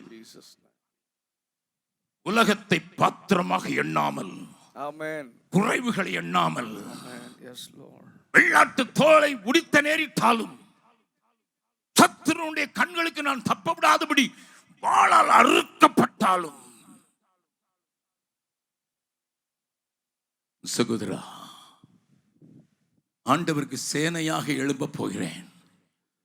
ஆண்டவர் என்னை தொட்டிருக்கிறாரு. ஒருவேளை அது எல்லாம் எல்லாருக்கும் நடக்கும் நான் சொல்லல. ஆனா நடப்பதற்கு என்னை ஒப்பு கொடுக்கிறேன்னு சொல்லுறவங்களை பார்க்க விரும்புகிறார். அப்படிப்பட்டவர்களுக்காக மாத்திரம் நான் ஜெபிக்க போகிறேன். நான் முதலிலே சொன்னேன், வியாதிக்காக நான் ஜெபிப்பதில்லை. கூட்டங்களிலே தேவன் அசைவாடும் போது வியாதி தானாக ஓடிவிடும். ஆனால் இந்த நேரத்தில் உன்னை பார்த்து அவருடைய கண்கள் தேடி வந்திருக்கிறது. உன்னை தேடி அலைந்ததினால் அவருடைய கால்கள் தேய்ந்து விட்டது. இந்த வீக்கே புறத்திலையும் இதை சுற்றி இருக்கிற மற்ற பகுதியிலும் எனக்காக, என்னோடு கூட ராஜ்யம் பண்ணுகிறவர்கள் அமர வேண்டும் என்று துடிப்போடுதான் இந்த கூட்டத்திற்கு ஆண்டவர் வந்தார். இந்த மேன்மையான உயிர்த்தெழுதல் வேண்டும் என்று சொல்கிறவர்கள் மாத்திரம், ஐயா, சாதாரண எல்லாரும் உயிர்த்தெழுதும் போது நானும் உயிர்த்தெழுதுவேன் என்பது அல்ல. இந்த மேன்மையான உயிர்த்தெழுதலே நானும் பங்கு பெற பெறுகிறேன். அவரோடு கூட 1000 வருஷம் அரசாளுவதற்கு என்னை ஒப்புக் கொடுக்கிறேன் என்று சொல்கிறேன். உங்களை தேவன் தேடி வந்திருக்கும் போது அவரை ஏமாற்றி விடாதீர்கள். மிகுந்த பிரயாசத்தோடு இந்த கூட்டங்களை ஒழுங்கு செய்ததனுடைய நோக்கம், முதல் நாளிலே நான் போதகர்களுக்கு பேசும்போது சொன்னேன், தேவ சபையிலே சேனை எழும்பி நிற்கும். 2 சேனை எழும்பி நிற்கும். பெண்களுடைய சேனை ஒன்று, ஆண்களுடைய சேனை ஒன்று. அதுதான் சபையை குறித்தது உன்னத பாட்டிலே தேவன் கொடுத்த தரிசனம். பிரதர் அகஸ்டின் ஜெபக்குமா, இவங்க உழைத்ததெல்லாம் வீண் போகல. அந்த மேன்மையான உயிர்த்தெழுதலை வாஞ்சிக்கிறேன். என் ஆண்டவரோடு 1000 வருஷம் அரசாட்சியில உட்கார்ந்து இந்த உலகத்தை நியாயம் தீர்க்கிறதுக்கு என்னையும் தேவன் தெரிந்து கொண்டிருக்கிறார் என்பதை கண்டுகொண்டேன். அதுக்கு என்ன செய்யணுங்கிறத என்ன நான் ஒப்பு கொடுத்து வாழ விரும்புகிறேன்னு சொல்றவங்க மாத்திரம் உங்க வலது கையை உயர்த்தி காண்பித்தால். Think twice. It's not an easy road. இது எளிதான வாழ்க்கை அல்ல.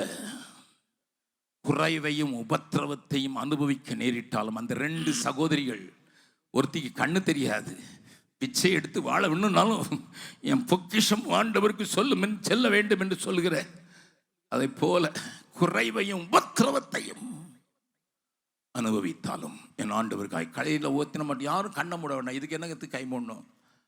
நீங்கள் உட்கார்ந்துக்கிட்டா நான் உங்களை தப்பாக நினைக்க மாட்டேன். உங்களை உண்மையாய் ஒப்பு கொடுத்தீர்கள் என்றால் அவர்கள் மாத்திரம், மறுபடியும் சொல்கிறேன், அவர்கள் மாத்திரம் கையை உயர்த்தினவர்கள் இருக்கிற இடத்துல அப்படியே எழுந்து நின்று கண்களை மூடுங்கள். யாரும் பக்கத்தில் இருக்கவங்களை எட்டி பார்க்கக்கூடாது. அவங்க எந்திரிக்கிறாங்களா இவங்க எந்திரிக்கிறாங்களான்னு பார்க்க வேண்டாம். உன் கணவன் எந்திருக்கிறானா, உன் மனைவி எந்திருக்கிறாள் என்று பார்க்க வேண்டாம். உன் பிள்ளை எந்திருக்கிறானா என்று பார்க்க வேண்டாம். மறுபடியும் சொல்றேன், பயமா இருக்கு பிரதர், நீங்க சொல்ற வாழ்க்கை எங்களால வாழ முடியுமான்னு பயமா இருக்கு, நான் உட்கார்ந்துக்கிடலாம், நான் உங்களை தப்பாவே நினைக்க மாட்டேன். தேவன் இங்க அசைவாடுகிறதை பார்க்கிறேன். ஒரு பரிசுத்த ஆவியானோடியால இந்த இடத்துல வீசப்படுகிறதை பார்க்கிறேன். உண்மையில அவர் முத்திரையிடுகிறார். எசேக்கியாவின் 9வது அதிகாரத்தில் முத்திரையிடுவதற்கு தேவதூதனுக்கு கட்டளை போட அவன் முத்திரை போட்டது போல உன் மேல முத்திரையிடுகிறார். அந்த சிலரை தான் தேவன் தேடி வந்ததினால ஒரு கிருபையின் அபிஷேகம், ஒரு வல்லமையின் அபிஷேகம், ஒரு அன்பின் அபிஷேகம், ஒரு வைராக்கியத்தின் அபிஷேகம் உன் மேல ஊற்றப்படுகிறது. Thank you, Holy Spirit of Jesus name. Oh, the power of God. மேன்மையான உயிர் தொழுதல். Amen. சாதாரணமானதல்ல. Yes. அறிந்திருக்கிறேன், அனுபவிக்கிறேன் அல்ல, தேவனோடு கூட சிங்காசனத்தில் உட்கார்ந்து 1000 வருடங்கள். Thank you, Holy Spirit of God. Thank you, Holy Spirit. மாவலிய கோரமான வன்சிலுவை மீதினில் நான் கோவே தொங்க நேரிடினும் ஆவலாயும் அண்டை சேர்வேன். தெரிந்தவர்கள் 2 கையை உயர்த்தி, ஆண்டவரே மாவலிய கோரமான வன் சிலுவையில் மீதில் நான் தொங்க நேரிடானும் உம்மையே நெருங்குவேன், உம்மோடு கூட வாழ வைப்பதற்கு என் குடும்பத்திற்கு நான் இடம் கொடுக்கிறேன். என் பிள்ளைகளை பழப்பிக்க வைப்பேன், என் பேர பிள்ளைகளை பழக்க வைப்பேன். 2 கையும் தூக்கி, இந்த பாடல் எல்லாருக்கும் தெரியும் நினைக்கிறேன்.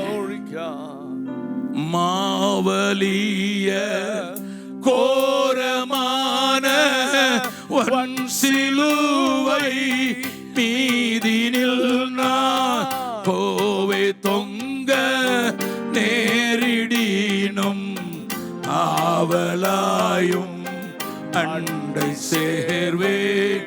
தேவனே நான் உமகண்டையில் இன்னும் நெருங்கி சேர்வதே என் ஆவல் பூமியில், இன்னும் நெருங்கி சேர்வதே என் ஆவல் பூமியில். பரத்துக்கேறும் படிகள் போலவே என் பாதை தோன்ற பண்ணும் ஐயா எங்கள் தேவனே. கிருபையாக நீர் எனக்கு தருவதெல்லாம் உமதண்டை அருமையாக என்னை சேர்க்கும் அன்பின் தூதனாக செய்யும் தேவனே நான் உமதண்டையில் இன்னும் நெருங்கி சேர்வதே என் ஆவல் பூமியில், இன்னும் நெருங்கி சேர்வதே என் ஆவல். கண்களை நன்றாக மூடிக்கொள்ளுங்கள். தேவன் என்னோடு கூட பேசிக் கொண்டிருக்கிறதை சொல்லுகிறேன். இங்க சிலருக்குள்ளே விசேஷமான தரிசனங்கள் இந்த நேரத்தில் காணப்படுகிறதை பார்க்கிறேன். அது விசேஷமா 35 வயதுக்கு உட்பட்டவர்களுக்கு. அங்கிள் அகஸ்டின் ஜெபக்குமா, என் வாழ்க்கையில் ஆண்டவர் குறுக்கிட்டு விட்டார். நீ கல்லூரி மாணவியாக இருக்கலாம், மாணவனாக இருக்கலாம். I want to give total life. வயதானவர்கள் பாதியை உலகத்துக்கு செலவழித்து விட்டார்கள், மீதிதான் வைத்திருக்கிறார்கள். உன்னுடைய ஃப்ரெஷ் லைஃபை நான் கொடுக்க விரும்புகிறேன்னு சொல்கிறோம். மாத்திரம் கொஞ்சம் அந்த கூட்டத்தில் இருந்து முன்னால் இந்த பக்கத்தில் வந்து நின்னீங்கன்னா உங்க முகத்தை பார்த்து உங்களுக்கு ஜெபிக்க விரும்புகிறேன். வாலண்டியர்ஸ் கொஞ்சம் உதவி செய்யுங்க. 35 வயதுக்கு உட்பட்டவர்கள் என்ன வந்தாலும் நம்புவேன், என் இயேசு நாதனை யார் கைவிட்டாலும் பின் செல்வேன், எனது நேசரை என்று சொல்லுகிறவர்கள் மாத்திரம் தயவு செய்து கூட்டத்தில் இருந்து தைரியமா பாபா தங்கச்சி வா, தேவன் உன்னோடு கூட பேசியிருக்கிறார். Glory to God. God has spoken to you. Thank you, Holy Spirit. சில வாலிபர்களை தேவன் கையில் எடுத்து அக்னியாக உபயோகப்படுத்துவதை பார்க்கிறோம். Yes, Lord. 35 வயதுக்கு உட்பட்டவர்கள் Thank you, Holy தேவ ஆவியானவர் உன்னை தள்ளுவாரானால் உனக்காக நான் விசேஷமாக ஜெபிக்க விரும்புகிறேன். உன் குடும்பத்தின் நிலை ஆண்டவருக்கு தெரியும், உன்னுடைய நிலை தெரியும். ஆனால் தேவன் தேடுகிற ஒரு பெரிய கூட்டம். Thank you, Holy Spirit of God. தேவன் தன்னை தந்தவருக்கு என்னை தருகிறேன் என்று சொல்லி Thank you, Jesus. என்ன வந்தாலும் சரி, பட்டயமானாலும் Hallelujah. சிலுவையானாலும் Yes. சவால்களானாலும் Yes, Lord. தரித்திரமானாலும் Amen. அவருடைய அன்பை விட்டு என்னை பிரிக்காது என்று சொல்லுகிறவர்கள், Hallelujah. Thank you, Father. அவருக்காக நிற்கிறேன், அவரை காண்பிக்க போகிறேன். Thank you, Holy Spirit of God. அந்த கவியை பாட போகிறோம். எழுந்து நிற்கிற இந்த பிள்ளைகளுக்காக ஜெபித்துக் கொண்டிருங்கள். இது தேவன் அசைவாடுகிற நேரம். Oh, yes. நீ இப்படி வீட்டுக்கு போறதுல போற வழியில தேவன் உன்னை சுமந்து கொண்டு போகிறதை பார்க்கிறார். Glory to Jesus. தேவன் உன்னுடைய குடும்பத்தை செட்டைகளின் மேலே சுமந்து கழுது தூக்கிட்டு கொண்டு போறது போல உணர்வாய். Holy Spirit of God. தேவ கரம் இங்கே பெரிய வல்லமையோடு இறங்கி இருக்கிறதை காண்கிறேன். Jesus' name. உன் எதிர்காலத்தை நிறுத்தி நீ கவலைப்பட்டு கலங்கி கொண்டிருக்க வேண்டாம். Thank you, Holy. காலங்கள் அவர் கையில் இருக்கிறது. சொல்லிப்பார். முன்னால வந்திருக்கிற வாலிப செல்வங்களுக்காக நன்றி செலுத்தி பின்னால இருக்கவங்க ஜெபிங்க. இன்னும் சிலர் ஆண்டவர் கூப்பிடுறாரு. நீ சொல்லிட்டு இருக்க எனக்கு கல்யாணம் பேசிக்கிட்டு இருக்காங்க, நீ சொல்லிக்கிட்டு இருக்க எனக்கு கல்யாணம் பேசிக்கிட்டு இருக்காங்க. இந்த நேரத்தில் அப்பா பாட்ட சொன்னா அவங்க பயந்துருவாங்க. Thank you, Holy. என் குடும்பத்தாருக்குள்ள கலக்கம் உண்டாயிரும். பரிசுத்த ஆவியானவரே. ஹல்லேலூயா. அசைவாடு. முன்னால வந்தவர்கள் மறுபடியும் கையில் வைத்து Thank you, Holy. தேடிடும் கண்கள் என் மேல் படுகிறதே. அவருடைய கண்கள் உன் மேல படுகிறது தான். Jesus' name. கற்பத்திலே உன்னை கண்டார், அது உன்னை ரட்சிப்பதற்கு. இப்பொழுது அவருடைய கண்கள் உன் மேல் படுவது உன்னை உபயோகப்படுத்துவதற்கு, உன்னை அவரோடு கூட 1000 வருஷம் உட்கார வைப்பதற்கு. நீ சாதாரணமாக வாழ முடியாது. நீ உன்னுடைய பார்வை வித்தியாசமாய் இருக்கும். உன்னுடைய காரியங்கள், இந்த உலகத்தை குறித்த காரியங்கள் வித்தியாசமாய் இருக்கும். மற்றவர்கள் செல்கிற வழியில உன்னால் செல்ல முடியாது, நீ வாஞ்சித்தாலும் முடியாது. ஏனென்றால் Yes, Lord. தேடிடும் உம் கண்கள் என் மேல் படுகிறதே. தேடிடும் உம் கண்கள் என் மேல் படுகிறதே. தேய்ந்த உம் கால்கள் என் உள்ளத்தை முழுவதும் நொறுக்கிடுதே. தேய்ந்த உம் கால்கள் என் உள்ளத்தை முழுவதும் நொறுக்கிடுதே. உம்மோடு நடந்திட இதயம் துடிக்குதையா. உலகத்தின் இழுப்பும் தானாய் மறையுதையா. உம்மோடு நடந்திட இதயம் துடிக்குதையா. உலகத்தின் இழுப்பும் தானாய் மறையுதையா. உம்மை காண்பிக்க இதோ நாங்கள் வந்தோம் ஐயா. உம்மை காண்பிக்க இதோ நாங்கள் வந்தோம் ஐயா.